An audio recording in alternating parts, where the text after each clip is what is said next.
Hello everyone, you're welcome to this week's edition of the Business Day Exclusive.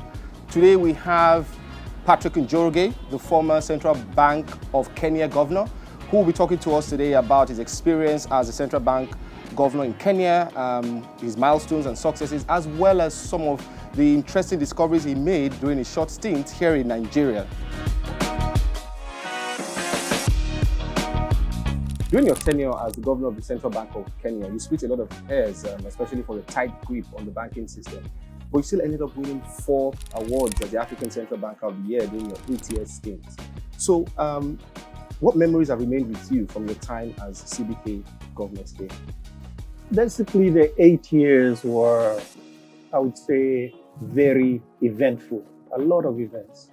And I think first, when we started off, we did have significant macroeconomic imbalances, inflation, exchange rate, etc. And also in the course of our time there, we were hit by many shocks. This is a time when I think the number of shocks and size of shocks increased dramatically. So volatility was a big issue. And the shocks, obviously, some of them were internal, and others were external. The price of oil, for instance, interest rates as well, external interest rates. All those things were things that we had to deal with. So the enduring memory is one of being in a boat out in the ocean and the waves, sort of batten the poor little thing. That's the memory I have. But I think at the end of the day, we brought it to shore.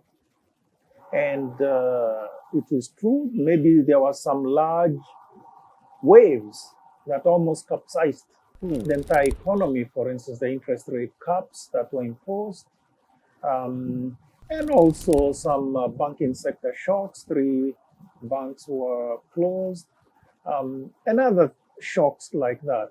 But I think the enduring memory is one of having made it safely to port because of the collective support of people, meaning first the central bank staff, phenomenal.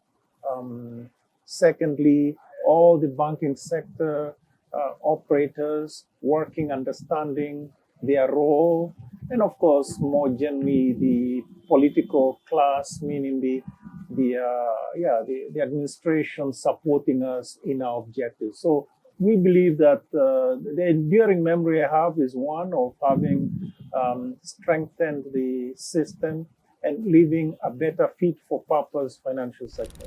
What was your vision for the Central Bank of Kenya during your stint as governor? And would you say you're comfortable with what was achieved? The vision that we had was one of a modern, world-class central bank. And that's really the dominant, let's say, direction, our North Star, our guiding star during the time we were there. Now, that really meant that we needed to improve whatever was there in order to be that modern central bank in both the systems, the processes, and the people. So it wasn't just a general thing. So in each area of the central bank, we needed to be world-class. So we just went up one after the other. Obviously, everybody first had to be seized by this vision and understand that in their space, they need to improve the systems, the processes, right, and the people, right from, let's say, the people who do the cleaning or the security to, how the governor did his work. Everybody had to be world-class and all the processes around that. So it was a dominant sort of direction. And I think we achieved that in various ways.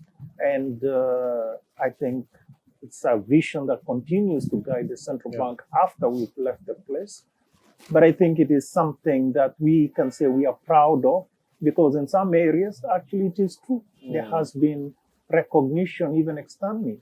For instance, a key area. We won a prize on central banking prize. This was in 2016 in the area of communication in terms of our website. The best website was central banks. And then just most recently, we won a prize. This is after I'd left the place, on a project that we had been doing for 5 years. And this was the Central Securities Depository. Again, the best central securities depository in the world. So it is a validation of achieving a vision. But that doesn't mean that it has ended. But I am delighted that we have been recognized. But there are many other things that have not been recognized. The people, the training we had to do, the improvement in, let's say, the processes that they did. So that's really what I can say. And I'm most proud of what we've done during that period. Okay, so you alluded earlier to interest rate curbs, that happened while you were governor. I know that, yes, indeed, one was imposed in September 2016. And I know that you were very vocal in opposing those interest rate curbs on how much banks could charge on loans to customers, because it was felt at the time that some of these banks were ripping off customers with high interest rates that were not, and then you wanted them to show workings and all of that. The government wanted them to show workings and all of that. So you opposed that. What were your concerns at the time with that policy? So really the whole story around interest rate caps, the genesis of it was a general concern that banks or customers were being charged very high interest rates on loans. Also, there are other things, nuisance costs or nuisance charges on all sorts of things. So that sort of general feeling, and the population felt that actually the bankers, the banking sector was tone deaf. So their concerns and their cries had fallen on deaf ears. At the same time, the banks were doing very well in terms of their return on equity, etc. So there was clearly a problem. And unfortunately, if you have a hammer, everything you see looks like a nail. So the politicians, the legislators make laws, and they thought that the way to deal with it is to make a law that actually dictated what needed to happen. And we opposed that because first, having an interest rate cap was going to have significant consequences, negative consequences on the economy. Beyond despite the issues that they were trying to address, there will be other much larger, much more adverse consequences, such as things like we say that there will be significant rationing of credit, and so it will be available to just some people. And so banks won't do what you expect them to do, which is have credit available to most borrowers, etc. And then other things as well. There'll be also, it's not clear that banks will end up having lower income, right? They'll continue with this lack of sort of understanding of where the customer is, etc. So we opposed it because we knew that that is actually not even the best practice around the world, and we say there are other ways of dealing with this thing. Anyway, be as it may, we were overruled. It went ahead, and indeed, what then happened is we communicated to the public. We told the public these are the things that are going to happen. And indeed, after they went ahead, and the law was put in place.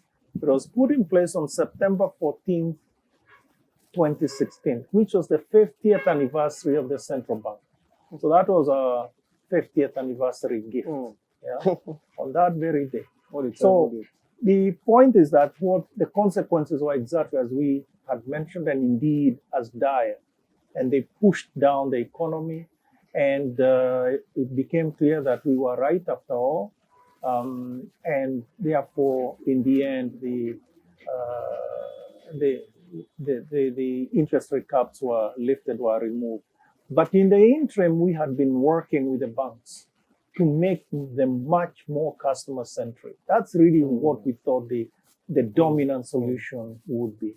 And much more customer centric, or to be customer centric, to have better pricing of model or better pricing of loans, so risk-based pricing of loans, to have a better credit referencing, meaning credit assessment of different borrowers having different let's say risk, and that being assessed exactly. And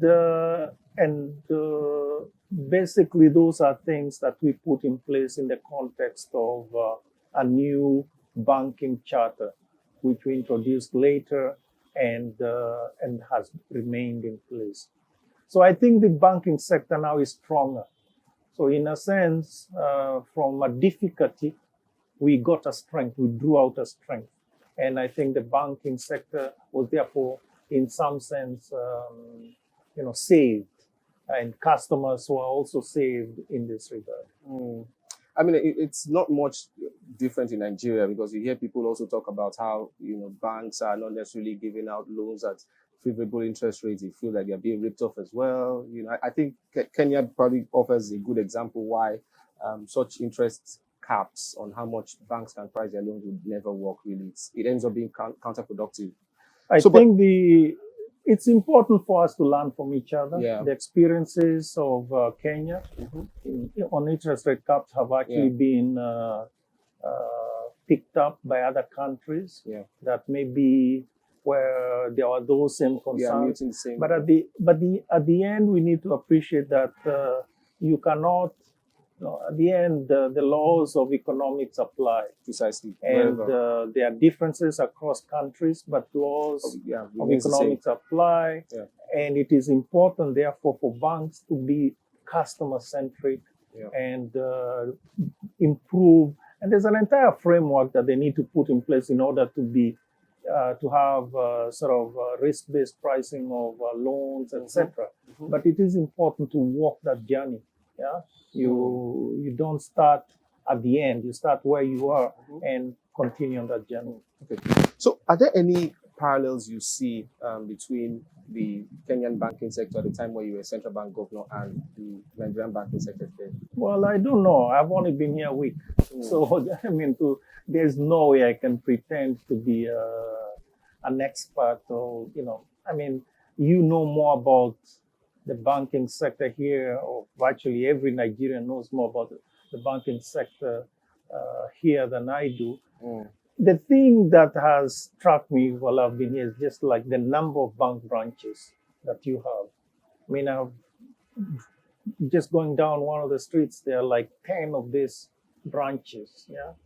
In Kenya, you don't quite have that. Why? Because we are much more in the mobile banking space. So we use our phones. I have made the point before that in my 8 years as central bank governor, I've probably gone to a bank branch once.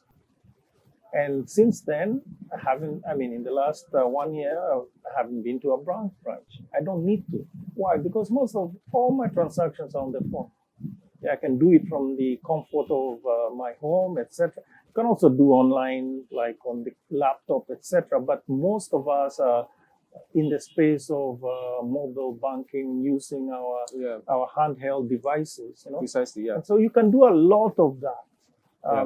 So in effect, Kenya, what we have seen is actually a contraction of these branches, making them smaller, the branches. Yeah, and investing more in technology. And more investments in technology. So really making sure that technology goes out there. Yeah. Now, with technology, it just means that you don't need to have branches in every single street. Or for that matter, there are towns that you need, small towns, you probably need one branch, and that's sufficient. And it doesn't have to have all services. So I think there has been some rationalization. So that is one. So this whole business of mobile banking, I think, is something that a lot of us would learn from maybe Kenya and others that are at the forefront. Obviously, we were also, well, the COVID period helped us as well. I mean, it accelerated banking, Yeah, mobile banking adoption, yeah. adoption, etc. So that is one point. I think the other one, as I mentioned, is this thing of being customer centric. I don't know how customer centric your banks are, but I think there's a journey there. We too, meaning in Kenya, you cannot say that you are now customer centric. It's a journey that it's like, running the marathon. You have to train every day. You have to become better and, push down your time by a second or two. So it's that effort that needs to be maintained. And then finally, the issue of you should appreciate that Nigerian banks are some of the large banks at least, very Pan-African.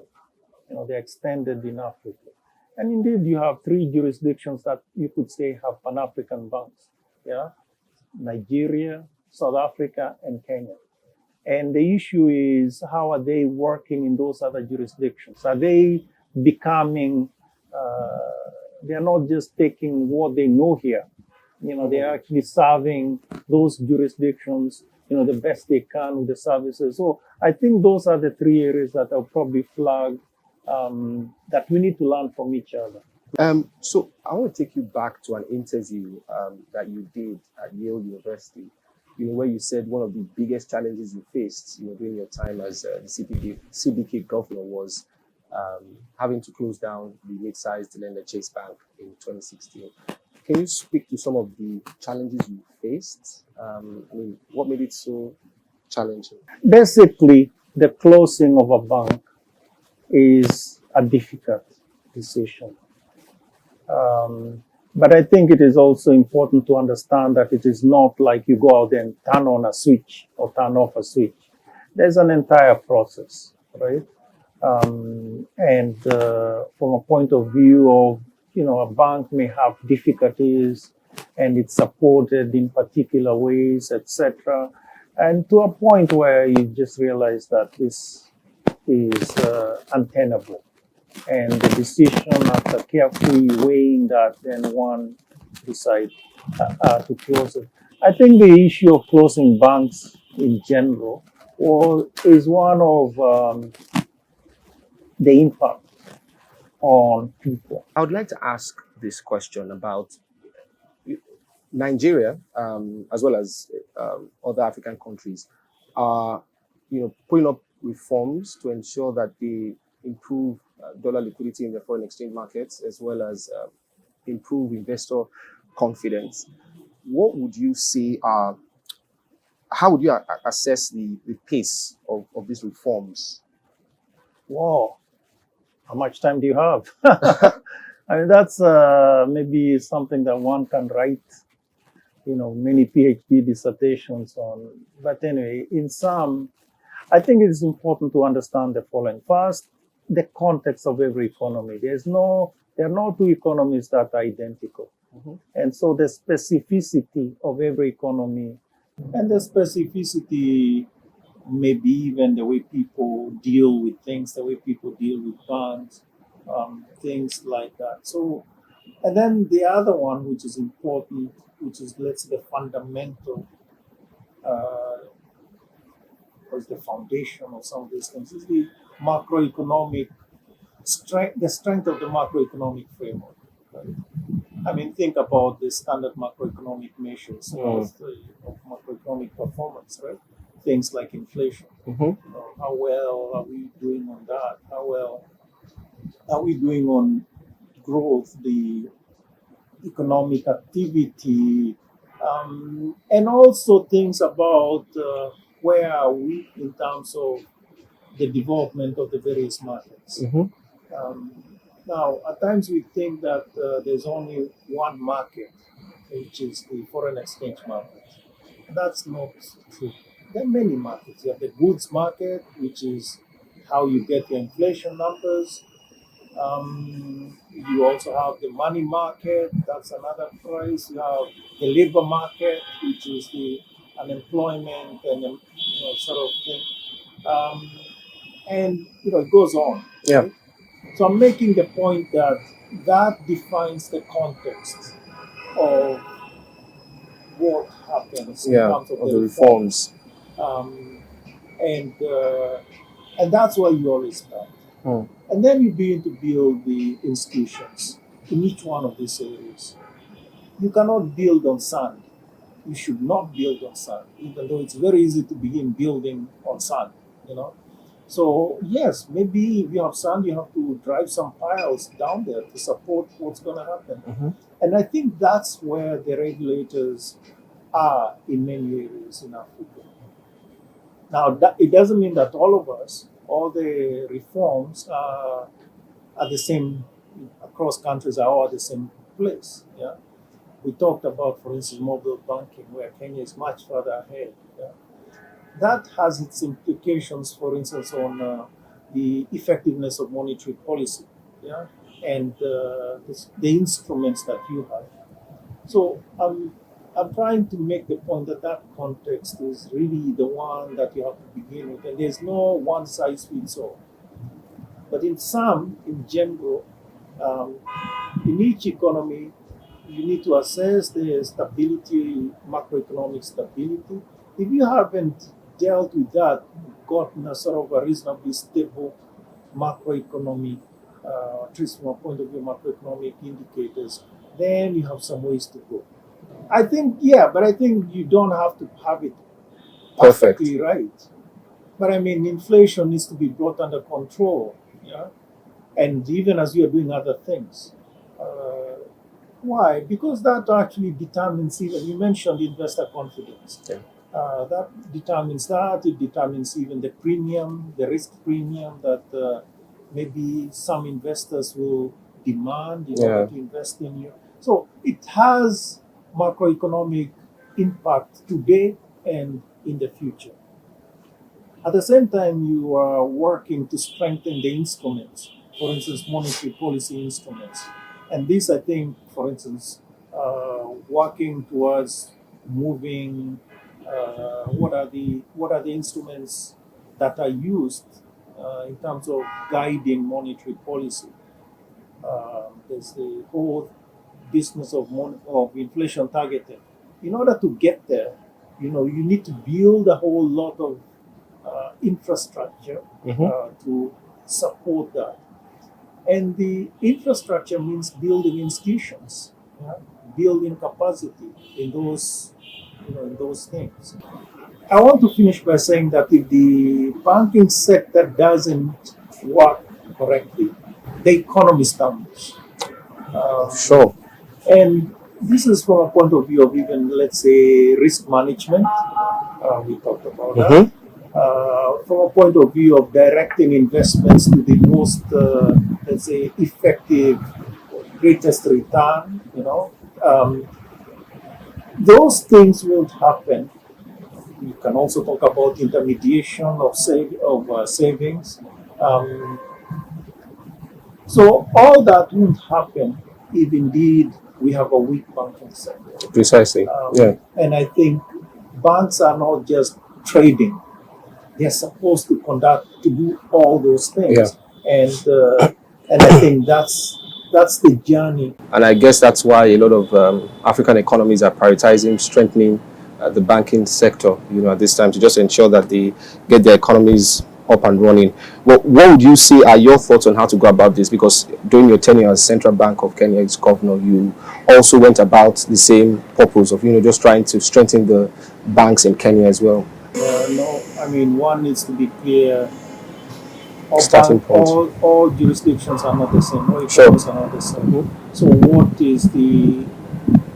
needs to be improved? What are the gaps, etc. And in general sense, I just say that there is this improvement that needs to be done towards customer centricity. Mhm. Meaning, what is the objective if it is not to serve customers? and then making use of improving the various instruments. We talked about risk-based pricing of loans. That is extremely important. Um, we talked about improving the various delivery channels. Yeah, and even internally, the thing of risk management, internal risk management. I mean, think for instance, if we are more into digital technology of, let's say, IT based, it means you have to be much more concerned about, for instance, cybersecurity. Yeah. And that requires a whole, so it's not a free lunch. All right, sir. Thank you so much for your time. That was a great conversation. Thank you. For more in-depth analysis, please read up on our website at www.businessday.ng.